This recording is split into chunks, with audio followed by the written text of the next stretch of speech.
구약성경 욥기 25장 말씀 되겠습니다. 오늘 25장 내용은 욥기 전체에서 굉장히 중요한 이 전환점에 해당이 됩니다. 지금까지 욥하고 친구들 3명이 끝없이 신앙의 논쟁을 벌였지 않습니까? 그런데 오늘 25장으로 그게 끝납니다. 그리고 다음 시간부터는 욥의 대답이 주를 이루고 또 엘리후라는 사람이 또 등장을 합니다. 그래서 그가 욥에게 반론을 제기하는데 최종 결론은 하나님이 드디어 등장하셔서 말씀하시는 내용이 되겠습니다. 25장 이후의 큰 주제는 하나님의 주도하심과 주권에 있습니다. 그래서 우리가 이 위치를 알고 말씀을 듣는 것이 참 좋겠습니다. 여러분, 수하 사람 빌닷에 관해서 다는 모르지만 구절 하나 아는 거 있거든요. 내 시작은 미약하였으나 내 나중은 창대하리로다. 어떤 목사님이 설교집에서 그러더군요. 그 구절 없었으면 우리 한국 회사에 개업을 못할 뻔했다고 말할 정도로 이분은 유명한 말을 잘 했습니다.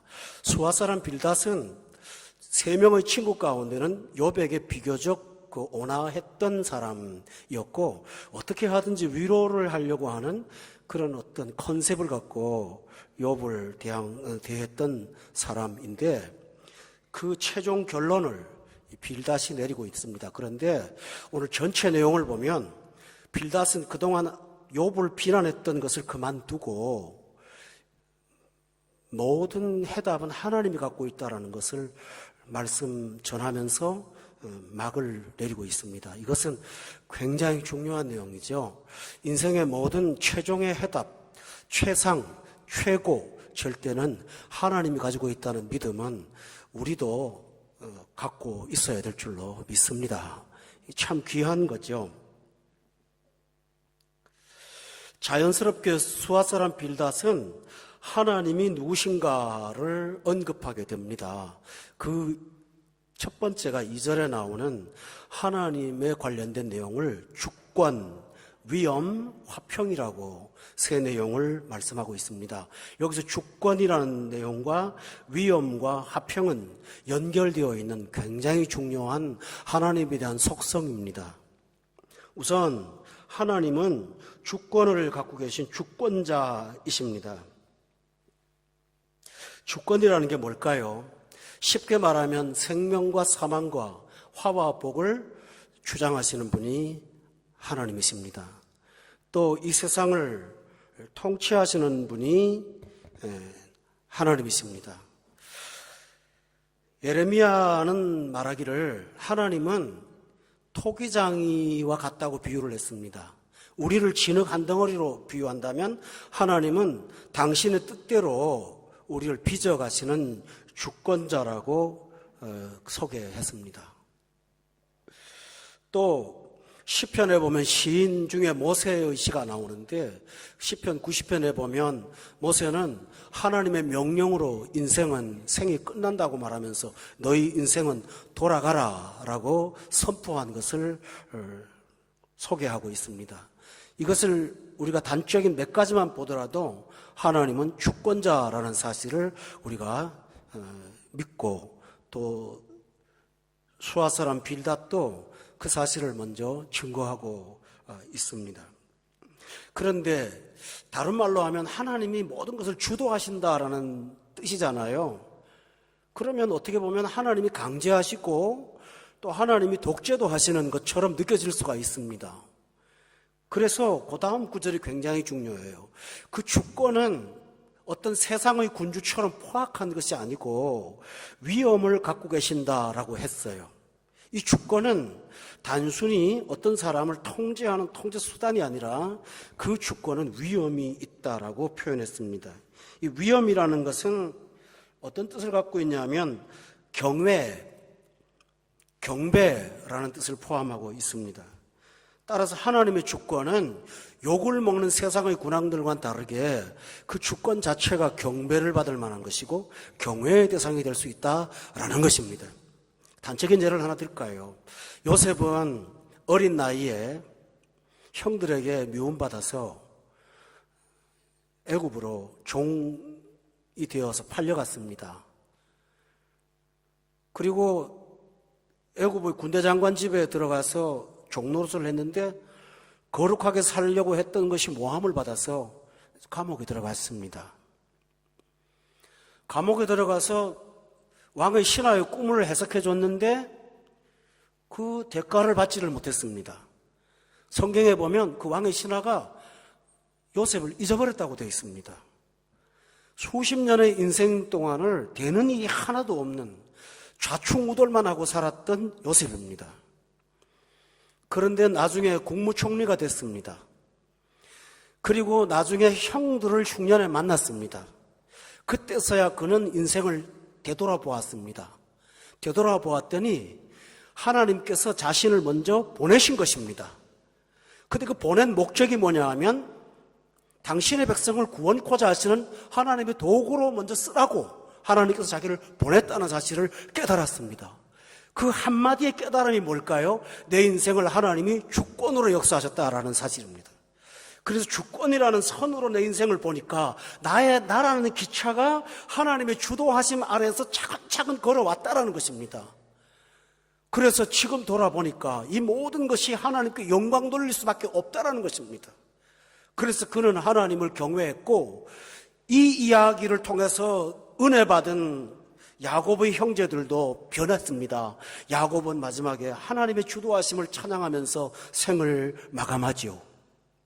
또 하나 말씀드릴까요? 모세를 예를 들어보겠습니다. 모세는 120살 살았습니다. 그런데 사도행전 7장에 보면 스데반이라는 집사님이 설교를 할 때 모세의 인생을 3등분합니다. 처음에는 나이 40이 되매라고 되어 있습니다. 40년을 초등분으로 했습니다. 그 다음에 두 번째는 뭐라고 했냐면 40이 참회라고 되어 있습니다. 뭔가 의미가 있죠. 그 다음에 세 번째 인생은 40년 동안이라고 되어 있습니다. 처음에 40년 동안은 하나님의 구원으로 살았습니다.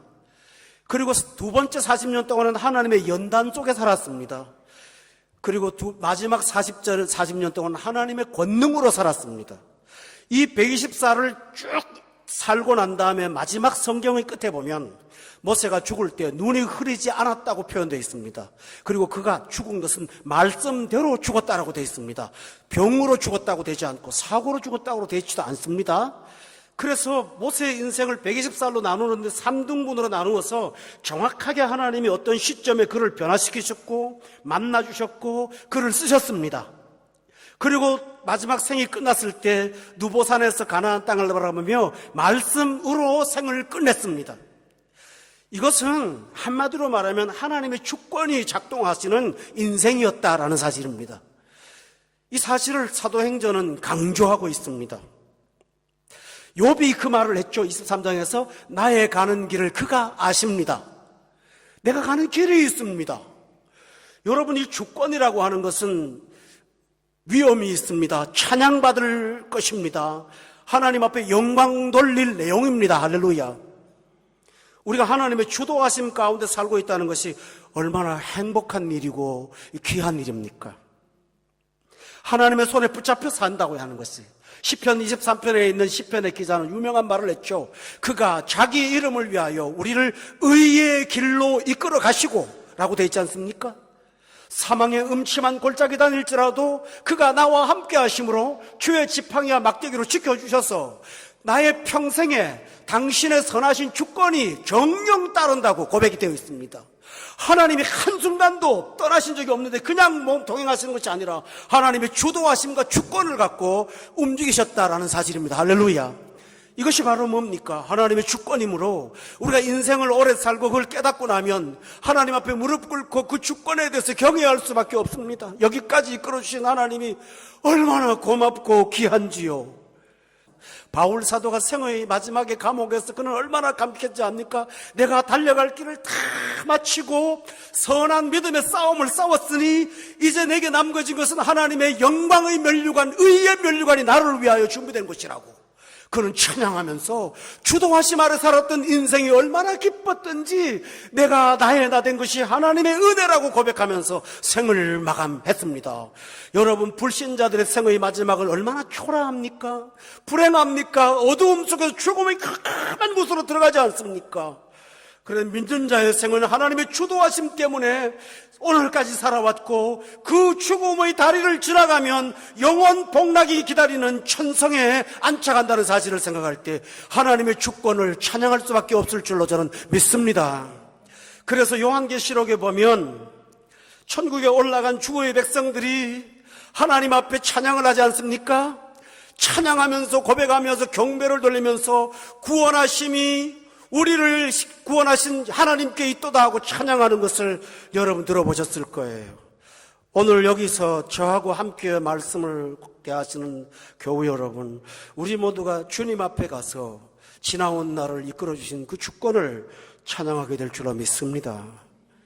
이 수아 사람 빌닷이 그 주권은 위험이 있다고 표현했습니다. 그런데 그 위험만 갖고는 우리는 또 모르는 게 있습니다. 위험은 초월한 것이고 극상의 것이라면, 우리가 실제적으로 체감하는 것이 있다면 3절 2절에 보면 그 높은 곳에서 화평을, 그 다음에 뭐라고 그랬나요? 베푼다고 했어요. 세상 사람들은 화평을 자꾸 만들려고 하지요. 근데 여기서 화평은, 베푼다라는 말은 뭘까요? 화평은 내가 만드는 것이 아니라 하나님이 선물로 주시는 것이 화평이라는 사실을. 바울 사도가 신라와 함께 감옥에 들어갔을 때 그날 밤에 왜 그렇게 마음에 찬양하고 싶습니까? 찬송하는 거예요. 그 왜 그럴까요? 환경에 어려움이 있어요? 죽음이 눈앞에 있어요? 그런데 뭘까요? 하나님이 허락하신 화평이 있지 않습니까? 시편에 보면 시편 기자가 말하기를, 주께서 내 마음에 두신 기쁨은 곡식과 포도주가 풍성할 때보다 더 큽니다 라고 고백했습니다. 여기서 강조하는 것은 화평은 베푸는 것이고 기쁨은 주께서 내 마음에 두셨을 때 있다는 사실입니다. 하나님의 주권 속에는 위험이 있어도 경배를 받으실 만한데 우리의 삶에는 화평으로 다가온다는 사실이 얼마나 귀한 사실입니까? 빌닷은 이 사실을 고백하고 있습니다. 그러나 그걸로 끝나지 않습니다. 3절에 다 같이 한번 읽어봅시다. 3절 시작. 그의 군대를 어찌 계수할 수 있으랴? 그가 비추는 광명을 받지 않은 자가 누구냐라고 했습니다. 여러분, 하나님은 군대를 가지고 있습니까? 그렇지 않습니다. 하나님이 무력을 사용하실 필요가 있나요? 전능자가 그럴 이유가 아무것도 없죠. 그런데 왜 그의 군대라고 말을 할까요? 여러분 기억하세요? 야곱이 고향 떠났다가 돌아오는 20년 뒤에 집에 오면서 야복강 들려갖고 밤새도록 기도했던 날이 있습니다. 그때 그가 불안에 떨 때 하나님의 사자가 나타났습니다, 길에. 야곱이 그걸 보면서 이름을 마하나임이라고 지었습니다. 그 마하나임 뭔지 아세요? 하나님의 군대라는 뜻입니다. 그때 여호와의 군대가 보였습니다. 또 엘리사가 도단성에 있을 때 아람 나라 군대가 군사를 보내서 엘리사를 죽이려고 했습니다. 그때 하나님께서 엘리사의 집 밖을 지켜주는, 여러분 아시죠? 뭔지요? 불말과 불병거가 있었습니다. 그런데 눈을 열어보니까 그 불말과 불병거의 숫자가 그들의 동원한 군대보다도 훨씬 더 많았다고 성경에 기록되어 있습니다. 영안을 열지 못한 그의 종은 눈을 뜨지 못해서 보지를 못하고 두려워할 때 엘리사가 그의 눈에 안수함으로 그 하나님의 군대를 보게 했던 걸 기억하십니까? 성도 여러분, 이것이 바로 하나님의 군대입니다. 또 하나 있습니다. 이스라엘 백성들을 애굽에서 해방시키실 때 하나님은 바로에게 10가지 재앙을 내리셨습니다. 그 10가지 재앙은 하나님의 군대가 동원된 것입니다. 그때 하나님의 군대는 뭘까요? 사람도 아닙니다. 천사도 아닙니다. 길바닥에 떨어진 책거리입니다. 그 일으켜서 이가 되게 했습니다. 하늘에서 내리는 비입니다. 우박의 군대가 됐습니다. 늘 먹고 마시던 나일강입니다. 피가 되어서 군대가 되었습니다. 습지대, 늪지대에 놀고 다니던 그 개구리들이 갑자기 밥상에 뛰어 올라오면서 그것이 하나님의 군대가 됐습니다. 하나님의 군대는 온 세상이 하나님께서 동원하시기만 하면 군대가 된다는 사실입니다. 당신의 백성을 돕기 위해서 하나님이 마음에 작정하시면 티끌을 갖고도 그를 보호할 수 있다는 사실을 믿으십니까? 그래서 빌닷은 말하기를 하나님은 주권과 위엄과 화평이 있고 이 험한 세상에서 우리를 보호하실 때는 그의 군대를 동원하신다고 말하지 않습니까? 그러면서 3절에 보니까 그의 군대를 어찌 계수할 수 있으랴라고 고백했습니다. 이 사실을 아는 다윗은 1000만인이 나를 둘러치려 해도 나는 절대로 두렵지 않습니다 고백했습니다. 여러분, 담대함이 있습니까? 질병도 찾아올 수 있습니다. 생의 어려움도 올 수 있습니다. 그러나 당신의 사랑하는 백성을 군대를 동원해 지키시는 하나님을 기억하시기를 예수 이름으로 축원합니다. 이분이 하나님이십니다. 생활 가운데 군대가 동원된 것을 얼마나 많이 봅니까? 제가 한국에서 병원 목회를 하는데 잔디밭에서 장애인들 결혼식을 했어요. 잔디밭에서 한 이유가 뭐냐 하면 이 휠체어 타신 분들이 예식장에 가는 것이 불편해서 그냥 잔디밭에서 병원 앞에 있는 잔디밭에서 결혼식을 했는데 문제는 그 수백, 한 500명 가까이 되는 환자들이 앉아야 되는데 그 병원 1층에 있는 그 외래실에 그 장의자들 있잖아요. 그걸 다 꺼내야 되는데 손도 발도 불편하신 분들이 뭘로 꺼냅니까? 난감했습니다.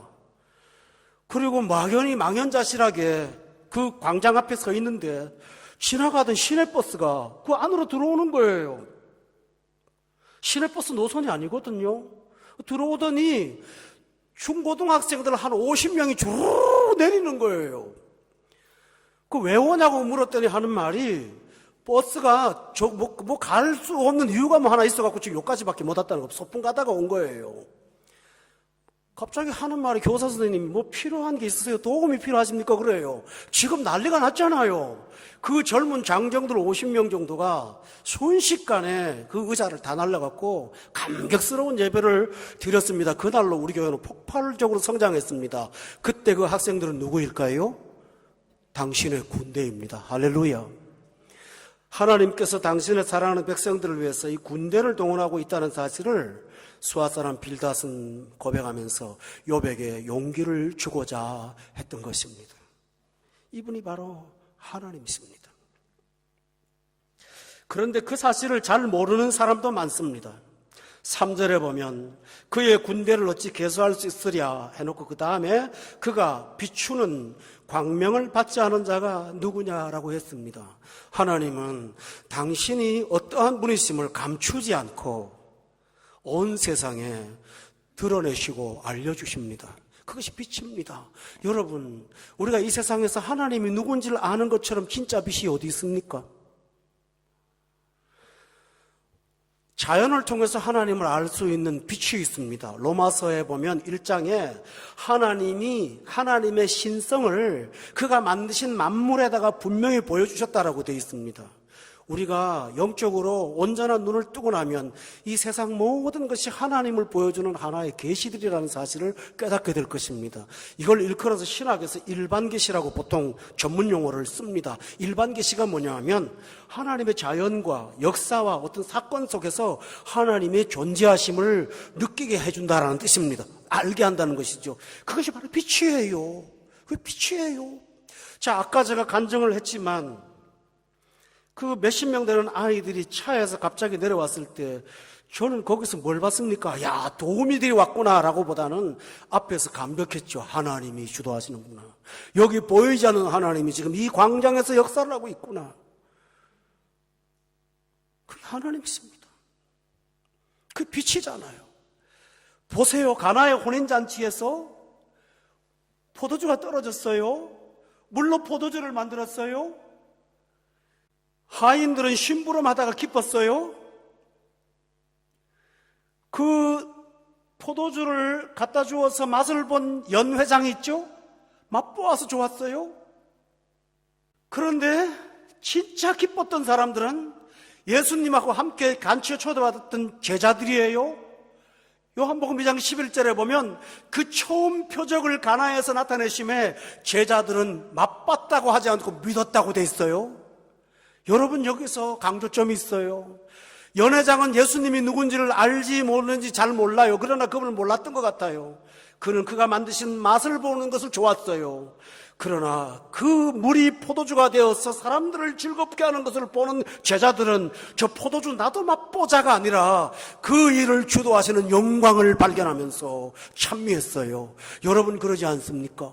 집에 갑자기 어려움 속에서 문제가 해결됐을 때 그 해결된 것 때문에만 기뻐하는 것이 아니라 이 일을 주도하시는 하나님이 살아계신다는 것에 대해서 얼마나 기쁘고 얼마나 감사하고, 할렐루야, 이런 거 아니겠어요? 그저께 저는 오만 비자른 하러 갔다가 길을 잃었어요.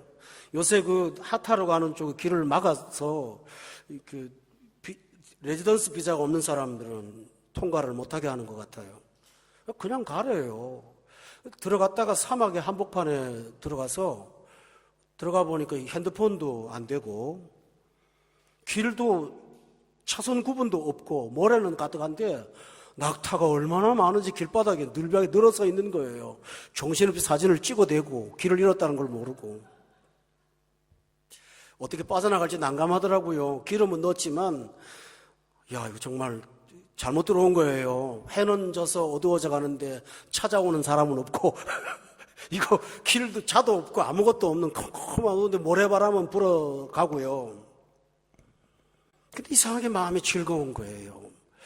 거기 가서 이 두바이에서 아무도 못 본 광경을 제가 보고 왔거든요. 아주 어떻게 설명할 수 없는 자연이에요. 아름다워요. 보고 정신 넋을 잃고 쳐다보다가 차를 조금 지나가다 보니까요, 원래 다니던 길을 한 20km 정도 단축한 지름길이었던 거예요. 그래서 그 길을 통해서 안전하게 다녀왔죠. 그때 제 마음은 어떨까요? 길 찾아서 좋다 할까요? 아니요. 역시 하나님이셔. 핸들 잡고 그러지 않을까요? 하나님이야. 이 재미라는 것으로 나를 이끌어 가시는 하나님이 얼마나 좋은지요. 얼마나 좋은지요. 오면서 주 하나님 지으신 모든 세계 나 홀로 찬송가를 고래고래 소리를 지르면서 부르고 왔죠. 이게 하나님의 기쁨 아닙니까? 그죠? 그러므로 예수님을 믿고 하나님의 존재를 알고 나면 온 세상이 영광의 빛으로 가득하다는 사실을 발견하게 될 것입니다. 이 기쁨으로 우리가 살죠. 오늘 수아 사람 빌닷은 이런 고백을 했습니다. 그런데 그런 대단히 중요한 얘기를 4절에서 합니다. 다 같이 한번 읽어볼까요? 시작.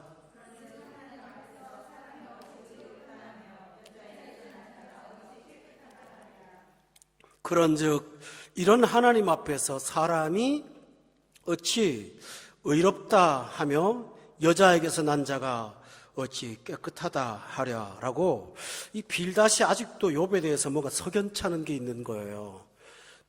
비슷하게 이제 상처받을까봐 당신이 악인이라고 말은 하지 않고 하나님을 소개하면서 너 좀 회개하라 라고 지금 빗대서 말을 하는 거예요. 그런데 그의 말은 틀리진 않아요. 대상이 잘못되었을 뿐이죠. 5절에 보면 그의 눈에는 달이라도 빛을 발하지 못하고 별도 빛나지 못하거늘 하물며 구더기 같은 사람, 벌레 같은 인생이라.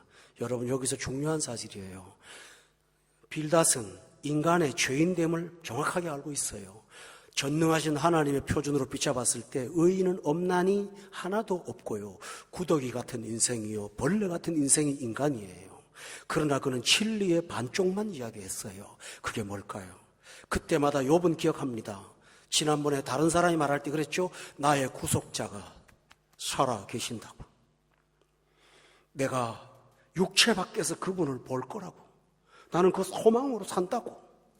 지금 욥의 친구들의 3명의 공통점은 인간의 문제점은 지적하지만 해답을 주지를 못하는 거예요. 오늘날 똑똑한 지성인들의 특징이 뭔지 압니까? 예수 없는 지성인들의 특징은 인간의 현상 파악은 누구보다 정확하게 하지만 대안과 구원의 책을 제시하지 못하고 있어요. 이어령 교수님 책을 제가 읽었는데, 지성의 어떤 강단이라는 책인데요. 그분이 그래요. 목사님들하고 토크쇼를 하는데, 문학을 통해서는 어떻게 하나님께 접근합니까? 그랬더니 그분이 하는 말이, 문학은 인간의 현상을 표현하는 것밖에는 못해요. 문학에는 구원이 없어요. 그분의 말은 정확합니다. 인간의 삶을 묘사하는 것은 수화사람 빌다시 잘해요.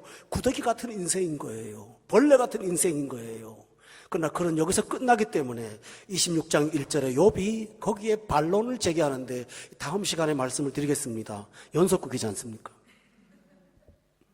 결론을 말씀드리면 욥은 그래 맞아. 그러나 그런 자 때문에 하나님이 사람이 되셔서 이 땅에 오셔서 나 같은 벌레 같은 인생 구원하려고 당신이 죽으셨어. 나는 나의 구속자를 믿어. 나의 대속자를 믿어. 나는 그래서 나는 의롭다고 받았다는 걸 믿습니다 하고 욥은 고백하면서 소망을 잃지 않았습니다. 겨우 여러분, 예수 없는 사람들은 빛 앞에 나가면 두려움과 공포입니다. 그래서 그들은 빛을 미워하여 빛으로 오지 않습니다. 그러나 주님의 사람들은 빛을 사랑하여 빛으로 옵니다. 나의 추한 모습이 빛에 드러난다는 게 더 좋습니다. 더 아름답습니다. 그것 때문에 은혜가 되고, 그 나의 추함 때문에 십자가가 다가옵니다. 나의 부끄러움 때문에 주님의 구원이 너무 귀합니다. 그 영광을 바라봅니다. 그 찬양을 할 수가 있습니다. 이게 믿는 사람이 아닙니까, 여러분? 오늘 이런 마지막 이 말씀을 통해서 나는 구더기 같은 인생이지만 빛을 만나서 빛 앞에 가까이 가서 빛을 기뻐하게 만드신 하나님을 찬양하면서 날마다 살아가시는 우리 모두가 되어야 합니다. 결론을 내리겠습니다. 하나님의 주권과 위엄과 화평은 나를 위해서 작동하시는 놀라운 사랑입니다. 하나님의 군대는 당신을 위해서는 필요가 없습니다. 그러나 나 같은 연약한 자를 위해서 하나님은 온 우주 천지를 군대로 동원하실 수 있다는 사실을 믿으십니까? 하나님은 나를 위해서 어둠 속에 있는 나를 비추는 광명으로 내 자신의 초함을 보이게 하셔서 십자가가 다가오게 하시고 구원을 사모하게 하시고 구원을 찬미하게 하시는 것을 여러분이 기억하시면서 이 생애에 주도하시는 하나님의 손에 붙잡혀 살아가시는, 하나님의 손에 붙잡힌 사람으로 살아가는 기쁨과 행복을 갖고 하루하루 힘차게 살아가시기를 예수 이름으로 축원합니다.